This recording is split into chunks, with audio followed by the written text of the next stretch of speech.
ভয় পেও না, সুকুমার রায়। একটি মজার কবিতা। ভয় পেও না, ভয় পেও না, তোমায় আমি মারবো না।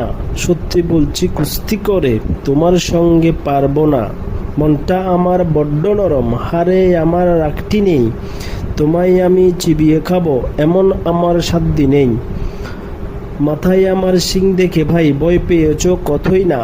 জানো না মোর মাথার ব্যারাম, কাউকে আমি গুথই না। এসো এসো গর্তে এসো, বাস করে যাও 4টা দিন। আদর করে শিকেই তুলে রাখবো তোমায় রাত্রি দিন। হাতে আমার মুগুর আছে, তাই কি হেতাই থাকবে না? মুগুর আমার হালকা, এমন মারলে তোমার লাগবে না। অভয় দিচ্ছি শুনছো না যে, ধরবো নাকি ঠ্যাং দুঠা? বসলে তোমার মুন্ডু চেপে, বুঝবে তখন কাণ্ডঠা। আমি আছি, গিন্নি আছেন, আছে আমার 9 ছেলে। সবাই মিলে কামড়ে দেব, মিথ্যে অমন ভয় পেলে।